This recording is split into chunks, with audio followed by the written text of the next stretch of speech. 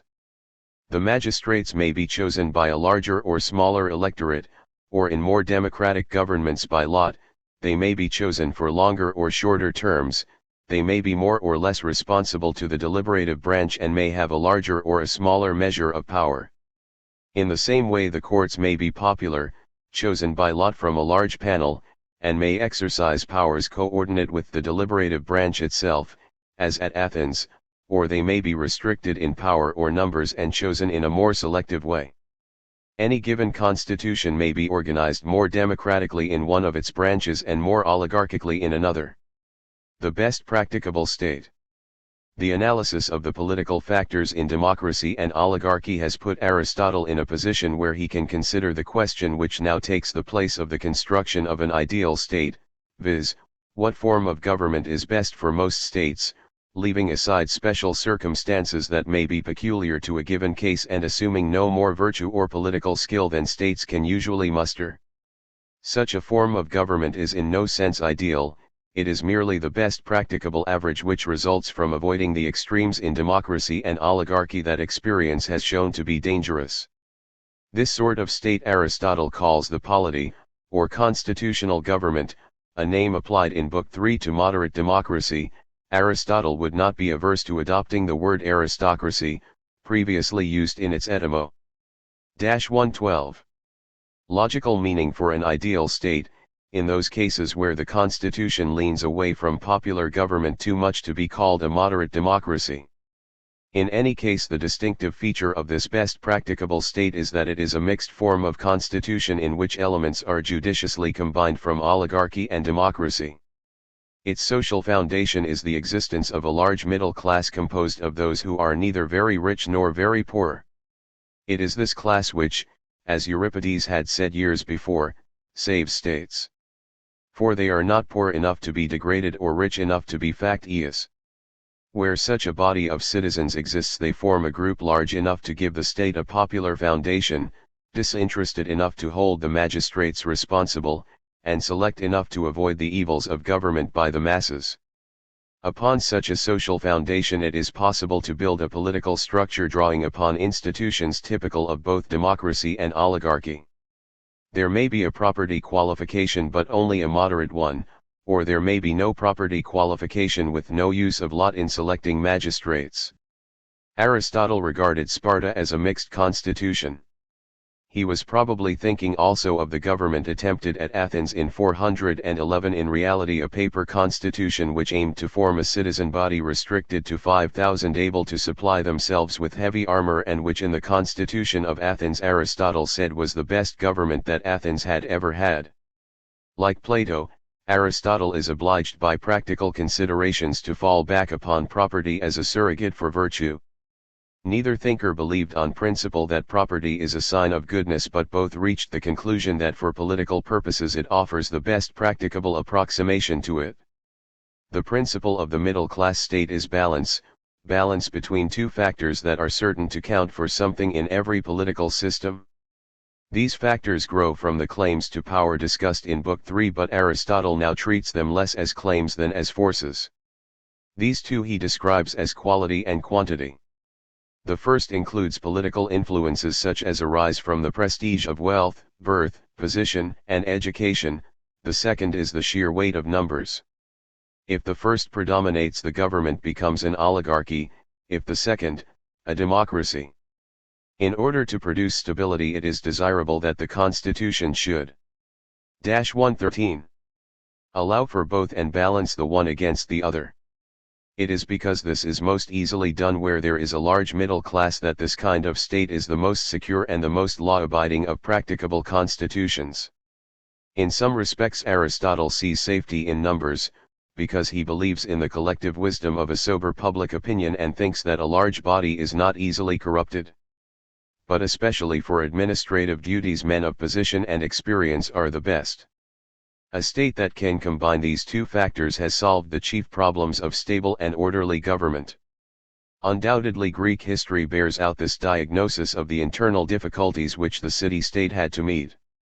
On the other hand, Aristotle has little to say about an equally pressing difficulty which the course of history in his own lifetime ought to have suggested to him: the difficulty of foreign affairs and the fact that the city-state was too small successfully to govern a world in which powers like Macedon and Persia had to be coped with. In Book V, Aristotle discusses at length the causes of revolution and the political measures by which it can be prevented, but the details may be passed over. His political penetration and his mastery of Greek government are apparent on every page. But the theory of the subject is already apparent in the discussion of the middle-class state. Both oligarchy and democracy are in a condition of unstable equilibrium, and as a result each runs the risk of being ruined by being too much itself. A statesman whose practical problem is to govern a state of either kind has to prevent it from carrying out the logic of its own institutions. The more oligarchical an oligarchy becomes, the more it tends to be governed by an oppressive faction, and similarly, the more democratic a democracy becomes, the more it tends to be governed by a mob. Both tend to degenerate into tyranny, which is bad in itself and also unlikely to be successful. The almost cynical freedom with which Aristotle advises the tyrant presages Machiavelli. The traditional tactics are to degrade and humiliate all who might be dangerous, to keep subjects powerless, and to create divisions and mistrust among them. A better way is to rule as little like a tyrant as possible, to pretend at least to an interest in the public welfare, and at all events to avoid the public exhibition of a tyrant's vices. In the long run, no form of government can be permanent unless it has the support of the major political end. 114. Economical forces in the state regard being given both to quality and quantity, and for this reason it is usually good policy to gain the loyalty of the middle class. It is the extreme in any direction that ruins states. In short, if not actually a middle-class government, the state must be as like middle-class government as it can, always of course allowing for any special circumstances which may be decisive in a given case. The new art of the statesman. Aristotle's conception of a new and more general type of political science, including not only a study of the ethical meaning of the state but also an empirical study of the elements, both political and social, of actual constitutions, their combination, and the consequences which are found to follow from these combinations, represented in no sense an abandonment of the fundamental ideas which he had derived from Plato. It did represent, however, an important modification and readjustment of them.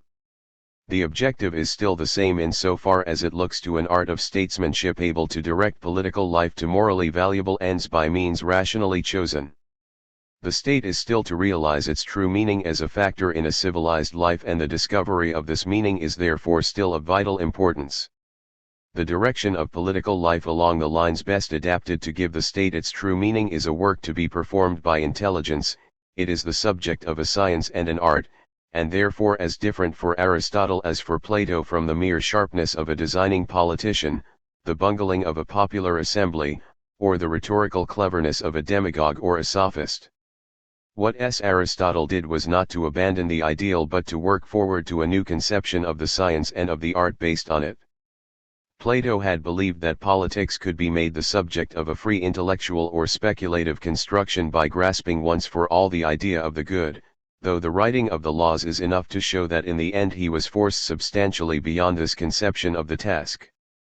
Aristotle's association with Plato fell in the years when this readjustment of his political thought was taking place, and in any case the native bent of Aristotle's mind would probably have forced him along a line different from that upon which Plato had started. The method of free intellectual construction suitable enough. 115. For a philosophy that adopted mathematics as the type of all knowledge was therefore closed to Aristotle from the start. This is proved by his inability to carry out the project for a sketch of an ideal state. But it was a slow and difficult task to adapt the ideals of Plato's philosophy to a different method, and this is what Aristotle had to do. The whole story of that readaptation is written in Aristotle's formulation of his own philosophical system, of which the science and art of politics was but a single chapter, though an important one. The embedding of constitutional rule in the ideals of the state, the recognition of law, consent, and public opinion as intrinsic parts of a good political life was an important first step, but one which required Aristotle to go farther. He had to go on to analyze the city-state into its political elements, to study the bearing upon these of underlying social and economic forces. And to studies such as these a speculative method was obviously inappropriate. The collection of constitutions was Aristotle's attempt to amass the data needed to deal with these problems, and the more empirical and more realistic theory of books 4 to 6 was his solution of them. But a more empirical method carried with it a change in the conception of the art which it was to serve. An end outside the political process upon which a state could be modeled would no longer suffice. The statesman of Aristotle's art is, so to speak, seated in the midst of affairs. He cannot model them to his will, but he can take advantage of such possibilities as the posture of events offers. There are necessary consequences which cannot be avoided, there are the chances brought by untoward circumstances which may wreck even a good plan, but there is also art, the intelligent use of available means to bring affairs to a worthy and desirable end. 5. For Aristotle, then, political science became empirical, though not exclusively descriptive, and the art included the improvement of political life, even though this has to be done on a modest scale.